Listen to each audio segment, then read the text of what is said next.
এই যে আমার সেলাই করতে করতে করতে করতে হাতের অবস্থা। এটা তাল পাখা নিজে তৈরি করি, আমি কারিগর নিজেই। সর্বপ্রথম তাল গাছ থেকে তাল পাতা কেটে আনতে হয়, এরপরে রোদে শুকাইতে হয়। রোদে শুকাই গেলে ডাটি যখন শুকাই যায়, ডাটি শুকাই গেলে পরে তখন আবার পানিতে ভিজাইয়ে সাইডে কাটতে হয়, সাইডে কাটে জাত দিতে হয়। চিকুন বাঁশের চিকুন বাঁশের কাঠি দিয়ে এরকম মেলায় মেলায় জাত দিয়ে দিতে হয়, চেঙ্গি দিয়ে। জাত দেওয়ার পরে ওটা রোদে শুকাইয়ে কমপ্লিট করে পরে আবার গোল করতে হয়। গোল করার পরে আটি বেঁধে রাখি, যখন সুযোগ পাই তখন সেলাই করি। এই যে আমার সেলাই করতে করতে করতে করতে হাতের অবস্থা। আমি নিজেই কারিগর, নিজেই তৈরি করি।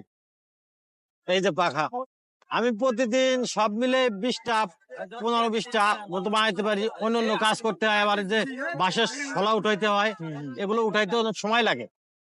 এগুলো 70 টাকা 80 টাকা করে বিক্রি করি। 20টা 25টা 15টা 10টা। এখনো তো গরম পড়ে নাই, গরম পড়লে হয়তো বেশি চলবে। 100টা চলে, কোন রকম চলে। ওই অন্য কর্মের পাশাপাশি এটা করি আমি, কারণ এটা আমার পেশা এবং এটা আমার শখ। আমি ছাত্র জীবন থেকে এগুলো শিখছি পাশের বাসা থেকে। আস্তে আস্তে আস্তে আস্তে নিজে কমপ্লিট করছি, এখন নিজে তৈরি করি। আর এই যে আসা যাওয়া ক্ষেত্রে করতে হয়, তারপরে আবার এই জায়গায় বিক্রি করলে পরে 100 টাকা দিতে হয়। খরচ আছে, তো ওভারঅল রং মিলে সুতা চলে না? কিনতে হয়, সুতায় রং দিতে হয়, খরচ আছে।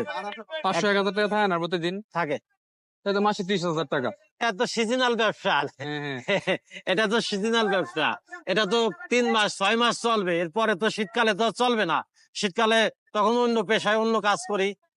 তোমার আইডিয়াটা খুবই ভালো। Thank you very much.